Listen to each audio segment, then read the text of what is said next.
यह सत्संग का कार्यक्रम हमारे राजकुमार जी अपने पिता के दिवंगत आत्माओं के शांति हेतु यह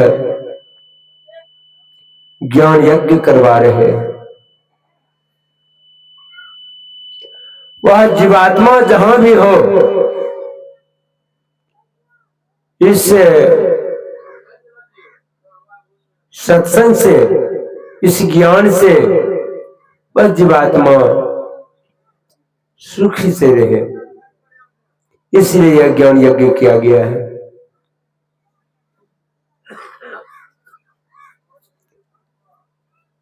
संत कबीर साहब कहते हैं, भक्त मरे क्या रोइए जो अपने घर को जाए, रोइए साकट बापुरा जो हाथों हाथ बिका।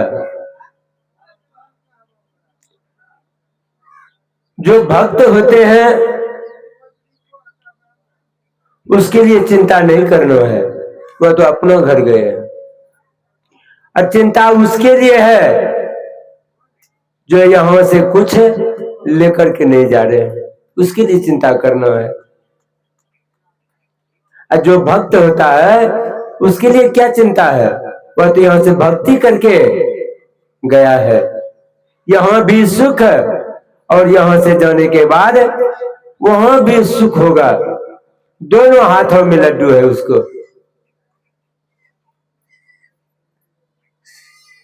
इसलिए कहा है,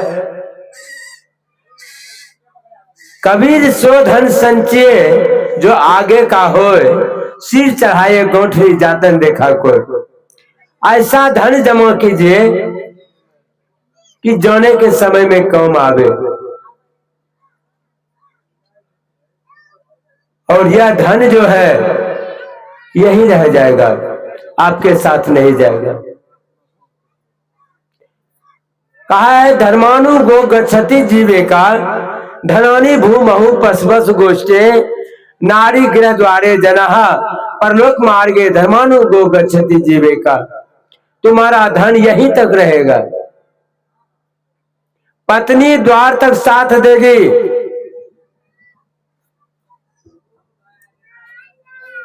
परिवार के लोग आपको श्मशान घाट पहुंचा देगा।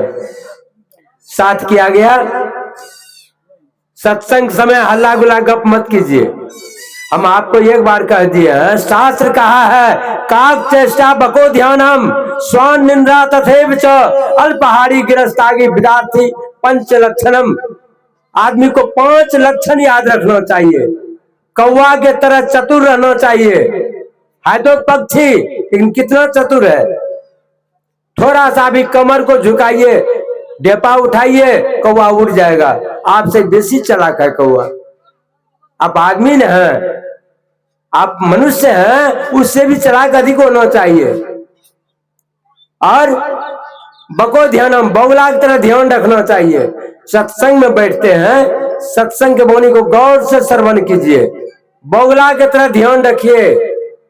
बगुला मछली को पकड़ने के लिए कितना ध्यान में बैठता है, थोड़ा सा भी इधर उधर नहीं हिलता डोलता है।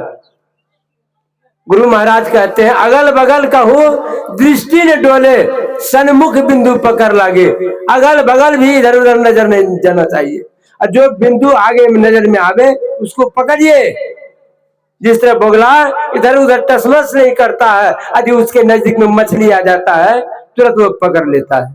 इसलिए कहा, काक चेष्टा बको ध्यानम स्वान निद्रा तथैव च यल पहाड़ी गृहस्थ आगे। गृहस्थ को कैसा भोजन करना चाहिए, कम भोजन करना चाहिए, कुत्ता के तरह भोजन करना चाहिए। कुत्ता को भरपेट मिलता है, भोजन नहीं मिलता है। देखते हैं कुत्ता को, बगल से गुजरिएगा तुरंत उठ करके तैयार हो जाएगा, पूछ बैठेगा आप कौन है। कम भोजन खाइएगा तो आपका जो है ना मनोबल, चंचल मन जो है वह शांत रहेगा आपका। ऐसा ध्यान रखना चाहिए। मन को स्थिर करने के लिए सत्संग में कहा, भगवान कृष्ण अर्जुन को कहते हैं, भगवान से प्रश्न करते हैं अर्जुन, हे भगवान मन इतना चंचल है कि काबू करना बड़ा मुश्किल है। देखते हैं, बैठते हैं सत्संग में, मन चंचल हो जाता है, कहीं से कहीं गप करने लगते हैं। इस मन को काबू करने के लिए कहा, चंचलं ही मनः कृष्ण परमार्थी बलवदृढ़ं तास्यहं निग्रहं मन्ये वैरिषु दुष्करम्। हे भगवान, मन इतना चंचल है कि काबू करने योग्य नहीं है, काबू में होने वाला नहीं है। तो मन काबू कैसे होगा? भगवान कृष्ण अर्जुन को कहते हैं, यथा सिंहो गजो व्याघ्रो भवे दृश्य सैने सैने तथैव वायुरंथा हंति साधकम। हे अर्जुन, जिस तरह हाथी सिंह बाघ धीरे धीरे काबू आता है, ठीक उसी तरह तुम भी मन को धीरे धीरे काबू करो। 3.5 हाथ का आदमी इतना बड़ा जानवर को काबू कर लेता है। हाथी सिंह बाघ को गड्ढा में गिरा करके बस कर लेता है, लेकिन अपना ये मन को बस नहीं कर पाता है। मन को बस करने के लिए कहा, अंकुशेन बिना मत हो यथा दुष्ट मत गजह अध्यात्म विद्याधिगमः साधु संत्रेव च वासना संप्रत्याग प्राण स्पंद निरोधनम। हे अर्जुन, मन को काबू करने के लिए बिना या साधु के संग से मन काबू नहीं होता। जिस तरह बड़ा बड़ा हाथी को देखिए, एक अंकुश से बस कर लेता है। तो मन को बस करने के लिए कौन चीज चाहिए? कौन अंकुश? यही साधु का सत्संग। सत्संग में मन को बस किया जाता है। बिना प्राण स्पंद के बिना यह मन काबू नहीं कर होता है। मन को बस करने के लिए सत्संग की बड़ी आवश्यकता है, साधु का संग करने की बड़ी आवश्यकता है, तभी आप मन को बस कर सकते हैं। तो अभी हम लोग सुना रहे थे भक्ति के संबंध में। भगवान कृष्ण अर्जुन से कहा, हे अर्जुन, नेहाभि कर्मणासो अस्ति प्रतिवायो न विद्यते स्वल्पमापस्य धर्मस्य त्रायतो महतो भयात्। हे अर्जुन, यदि मानव थोड़ा सा भी भक्ति कर लेता है तो महाभय से बच जाता है। वह महाभय क्या है? मनुष्य शरीर जो देख रहे हैं, ये मनुष्य शरीर के अलावा अन्य शरीर में जीव चला जाएगा। सबसे बड़ा भय यही है। अभी कितना सुंदर शरीर दिया परमात्मा ने, यह शरीर चला गया कुत्ता बंदर भालू के शरीर में, कितना दुख होगा विचार कीजिए। इसीलिए अर्जुन को भगवान कृष्ण ने कहा, नेहाभि कर्मणासो अस्ति प्रतिवायो न विद्यते स्वल्पमापस्य धर्मस्य त्रायतो महतो भयात्। हे अर्जुन, यदि जीवन काल में थोड़ा सा भी यदि भक्ति कर लेता है, वो महाभय से बच जाता है। अन्य जोनी में नहीं जाता है। जब भी मिलेगा मनुष्य शरीर मिलेगा। सोना काई न लगे, लोहा घून न खाए, गुरु के चटाए जीव कभू नरक न जाए।